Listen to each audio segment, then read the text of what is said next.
I knew God had gifted me and placed me on this earth to make massive impact. And I have that fire and I have that zest and energy and desire to just spread a message worldwide and help people. And I know that's who I am, and I know that's who God called me to be. And so I feel like it's my duty and my right to embrace that. And yes, I've had hard days. I still have hard days.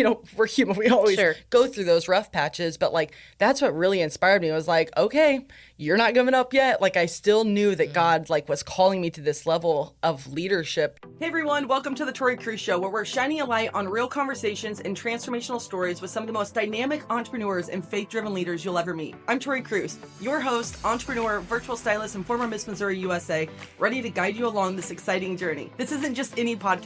It's your new home for stories that uplift, conversations that transform, and a community that feels like family. From the real challenges to the exhilarating moments of achievement, we cover it all, infused with adventure, laughter, insights, and heartfelt discussions. So settle in, make yourself comfortable, and let's get this show on the road. This is the Tori Cruz Show. Hi, everyone. This is Carey Conley. Welcome to this episode of Moving Through and Beyond. I bring on some fabulous people, and I am honored to bring in a new friend of mine, Tori Cruz. I am so excited to be here. Thank you. I knew you'd bring the energy, girl. You're so good. Yeah. So Tori is a speaker, author, stylist. She works with people like me, speakers and coaches and celebrities on their styling to level up their game. So I'm pretty excited about this. And she has quite a story to tell, too, that is unique. So I would love for her to start sharing with you. So, Tori, when I met you, you were speaking at an event of a mutual friend of ours, and we had never met before. But I just remember your story because okay, so how tall are you? 5'10". Okay, so I'm barely 5 foot. So I don't know a lot of women in the past, modeling pageantry world because I'm not that. I need your height big time.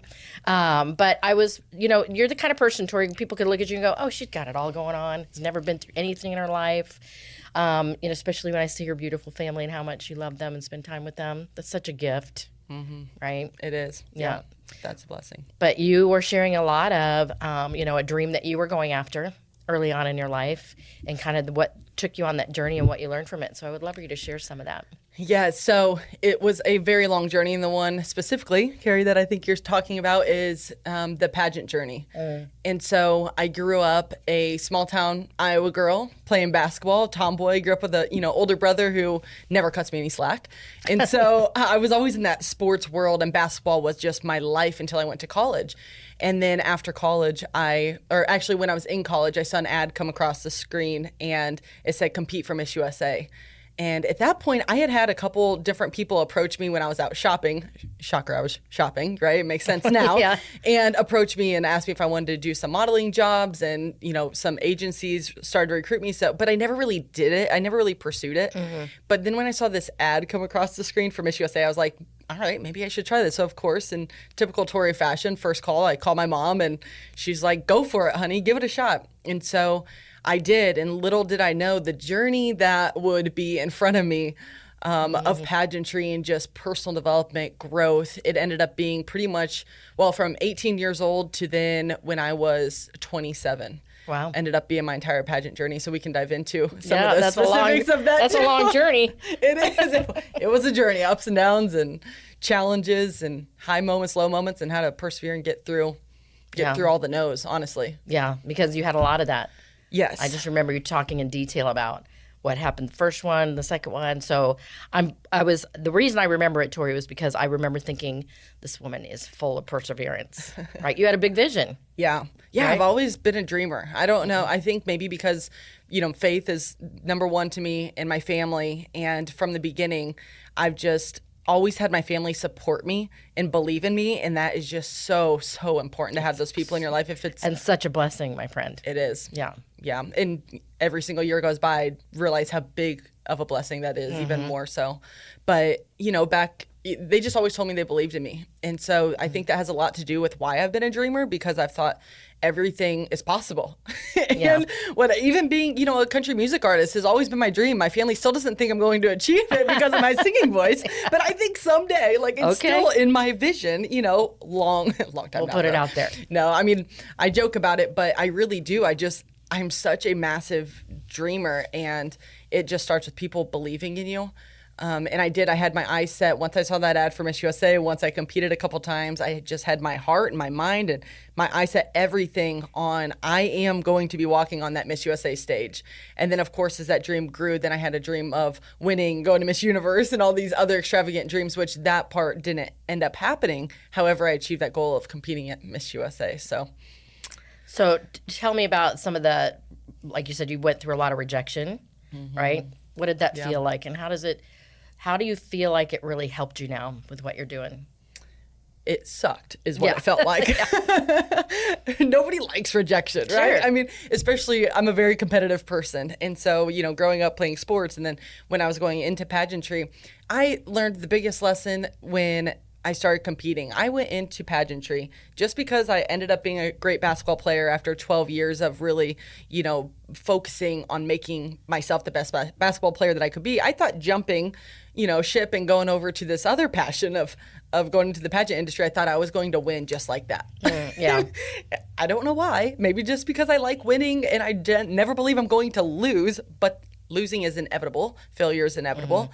And when I went in there, it was not, I wouldn't say a slap in the face, but it really woke me up to realize that although if you're really good at one thing, it doesn't mean you're going to be great at another. You still have to put in the years and the work and the habits and mindset techniques and everything to develop that craft. And so that's what I really had to do with pageantry. I was top 15 the first couple of years I competed. Then I moved states to Missouri after I graduated college and was top 15 again. And I sat back and every year I just had to reanalyze, why am I doing this? Right. And I didn't want to do something just to win because I knew it'd be empty at the top in my heart if I just wanted to do it to win. Yeah. It wasn't for that. It was for that. I love winning. Yeah. But don't get me wrong. Yeah. But it was also for a much larger purpose. And I just had to identify what that purpose was of why because I just didn't take a moment to sit back and realize why I was doing it. What was my motivating factor to keep, because I kept getting told no. And I kept hiring coaches and mentors to help me perfect this craft of pageantry. And when I kept getting no's, I was just like, all right, what the heck am I doing this for? Do I want to keep doing this or do I want to, put it aside and kiss it goodbye and, pursue my career? Yeah. I'm so glad you're sharing that because I talk about this all the time, especially for young adults, that when they hit the first bump in the road, they want to quit or they feel like they're going in the wrong direction, so they just stop altogether. But it's so important that you have a vision that's bigger than everything else you're going through. Yeah. Right? I've had 2 businesses and a lot of grief, which we're going to talk about, a lot of loss. And when people ask me what kept you going through all of that, it's because what I want is such a big vision that on the days that I want to quit, I might take a day off, but I don't take a week. Yeah. Right. So it's important to sit back and ask that big why. What did you figure out was the big why? What was the big purpose? At that point, it was just a couple different things, honestly, where it was as a whole, my big why was just to inspire women who couldn't have that opportunity to go on the stage. Yeah. And so I said, I'm not going to cry on this podcast today, but I got a little choked up when I said that. We talked about this story. You're not going down because then I go with you. We both go down together. Yeah. But, just when emotion arises too, I feel like that's when you're really convicted. And so still to this day, it's my conviction, to help inspire women, give women confidence. And so, it was just really to help inspire women on a greater level. And so one of my desires every single year I competed in pageants was, number one, to meet somebody new every single time. So one of my things that I did was actually, and I've taken this into business now, which is just a really fun way to meet people as well and get to know others. But every single year of pageantry, you can get, when you show up, it's kind of high pressure situation because pageantry is more of an individual sport. You're going up there and there's 50 other women in the room that you're quote unquote competing against. Right. In reality, you're just competing against yourself and with your own talents and your own discipline, your own habits that you've created.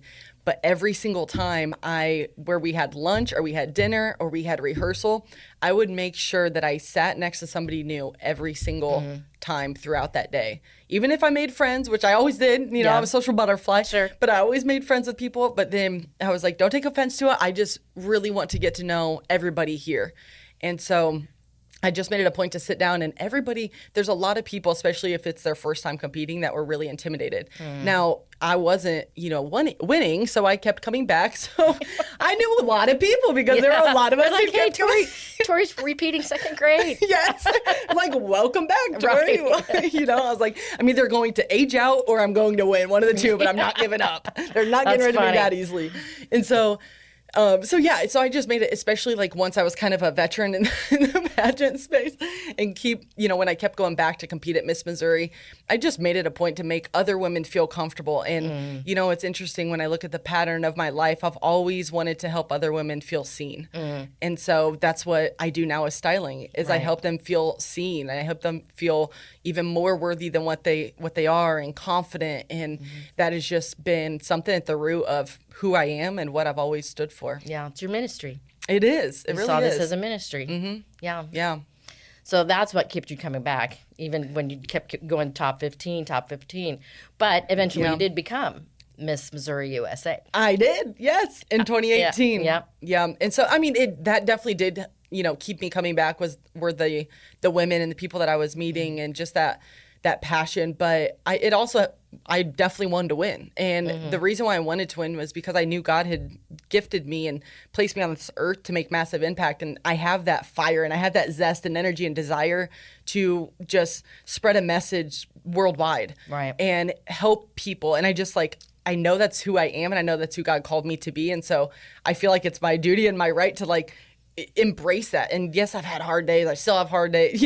We're human. We always go through those rough patches. But that's what really inspired me. It was like, okay, you're not giving up yet. I still knew that God was calling me to this level of leadership to be the representative of the state of Missouri and go on to Miss USA because I thought about all the young girls who watch on TV. Yeah. And they're like, oh my gosh, I can't believe she's doing that. And I was just doing it for that one girl that's like, oh my gosh, I wish I could do that. And so every time that I actually got really down on myself or, oh my gosh, I didn't win again. Are you kidding me? I have to go through this whole year again and train and recompete. And then what if I don't win again? And so, but every year I was just betting on myself and hiring better coaches and mentors who had already been in my shoes. Yeah. But it motivated me because I was like, not everybody has this courage to do this. And I want to do it for that girl who doesn't necessarily have the courage, but maybe I can inspire her or motivate her to do something in her comfort zone that, is more outside of her comfort zone. If that makes sense. Yeah. And we need a lot of examples for young girls right now. Yeah. So what happened after the pageant, after Miss USA? I ate about 3 cheeseburgers, pepperoni pizza, ice cream. So would do the same donuts. thing. Yeah, that's so funny. Yeah.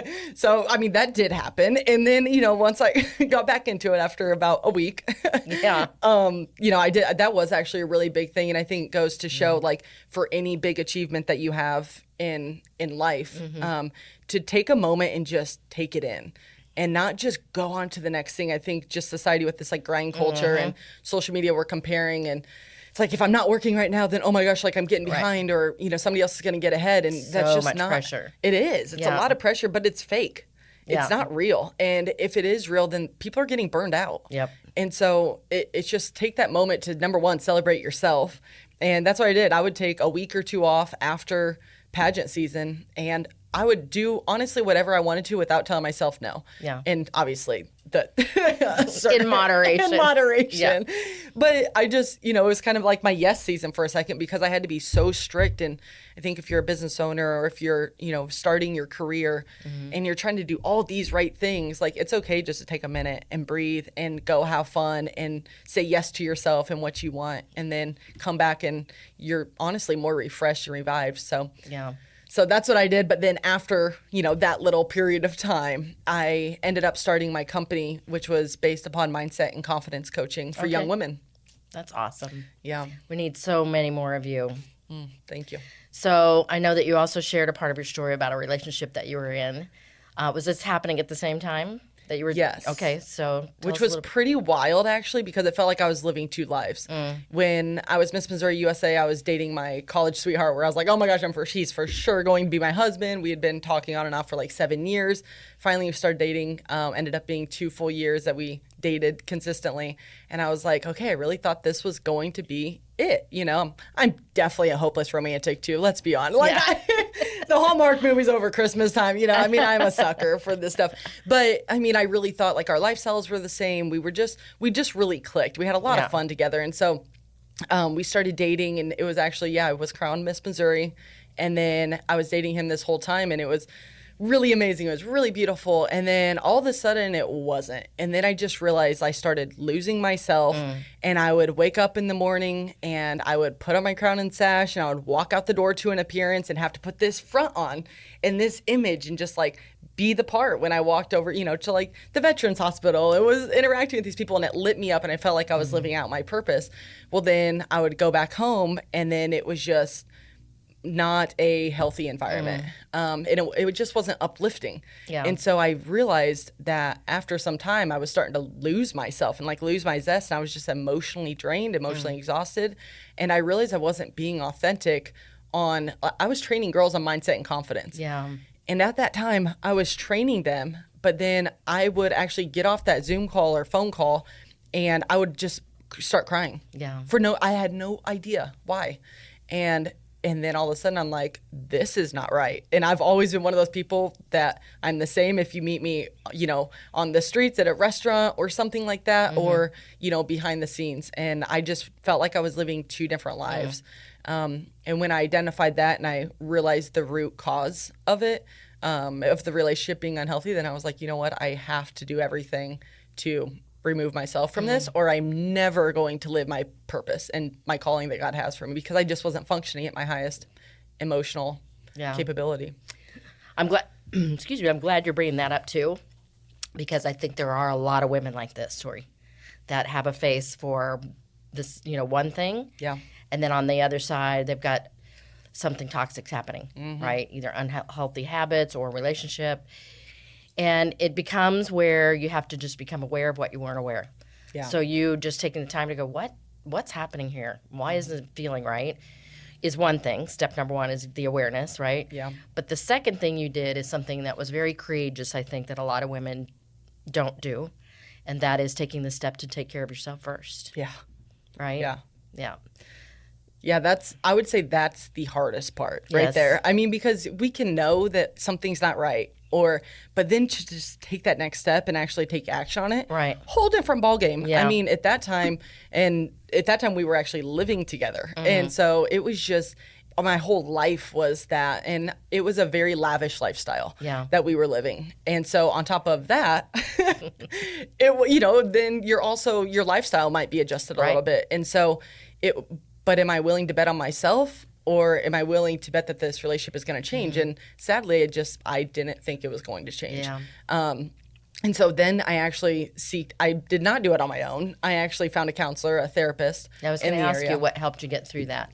Yeah, I found a therapist in the area, a Christian therapist, actually. And I just started talking to her about it. And she gave me a backbone to, like, just reassurance, like, okay, you're not crazy. Because that was the immediate feeling. I was like, that I felt like I was the crazy one. Yes. And so she was like, you're not crazy. She just basically validated what my feelings were, and that it really wasn't going to change. Right. And I was like, dang it. Yeah. Thought this was it. Yeah. Well, I don't know if this was a narcissistic relationship, but if you're in a relationship that is similar to that, where they can turn it around and make you feel like you're the one, you're the problem. Yes. Right? And I understand that more than you know. Yeah. And it's hard to get out of that situation because you want to cling to the identity of the relationship, the lifestyle, the love you had in your life. You know, I'm sure there was a big grieving process afterward. Yeah. Right? That you went through. Yeah. Which is also hard, but got therapy. I'm sure your family supported you 1,000%. Yeah. They probably even, I'm going to guess, were starting to see that before you saw that. Yeah. They definitely did. Yep. Yeah, they brought a couple things to my attention. Yeah. And I was like, okay, well, let me do some research. Yeah. And knowledge is power for me. Yes. Like, knowledge is power. So when they brought a couple things to my attention, I ended up going right to Barnes & Noble in typical Tori fashion, finding a book and finding something to just, like, learn about this situation instead of just, I don't like just putting names on something or, I like to really have the evidence and the knowledge and the facts behind it. And so I picked up a book at Barnes & Noble, and I tell you what, I was there for 5 hours, and I just read this book, and I was like, I did not know there was a name for this. Yeah. Everything was like, oh my gosh, like I have to get out of this. Like, even though it's going to suck, it's going to be really hard. Yeah. And I don't really want to, but I'm like, why don't I want to? I'm like completely losing myself, like losing my passion and my zest for life. And so I'm like, why don't I? Do you remember? It's called Psychopath Free by Jackson McKenzie. Okay. So the title I'm not like crazy about, but that is what it's called. Okay. And it's just very good if you're feeling like uncertain about your relationship, if you're feeling like you are a little bit crazy or just a lot's being put on you and emotionally you just are kind of all over the place, pick that book up. It is great. And I'm not saying that my ex was a psychopath, but the book But is it gave called you that. the context of the relationship that you knew It was did. off. That's all. Yeah, it did. It gave me the emotional strength to identify what was going on and how I could possibly, remove myself from the situation. And so, it gave me a lot of strength. And then that's when I went to my therapist and we created an exit plan. And it was hard. Like, it was really hard. But I wondered about that too. Mm-hmm. I was like, an exit plan? Because I'm sure there was pushback. Yeah. Big time. Yep, definitely. Yeah. It was a process. Yeah. I definitely had to make it a process of kind of getting my things out without even sharing it. Mm-hmm. And so. Totally get it. Yeah. Yeah. And it's a tough situation to be in. And, after I actually talk about this this situation in my book. Okay. And after, I moved my things out. And then I ended up having to handle it in a completely different way than I would ever handle any other relationship because the situation was not a healthy situation. Right. And so my exit plan was very unique and very different than anything else, but it was how I had to do it, and it wasn't with much communication. Yeah. But I had to do it for me. Yeah. And actually, I think the toughest thing was I was in a friend's wedding, a friend of him and I, and I was in her wedding, and I actually had to say no to it a week before her wedding. Oh, girl. Yeah. So that was like gut-wrenching. Yeah. It still is a little bit because I'm just like, because it's not who I am as a person. Yeah. But it's also like, you know what? Some days you have to just do stuff for yourself. Yeah. Yeah. Yeah, yeah.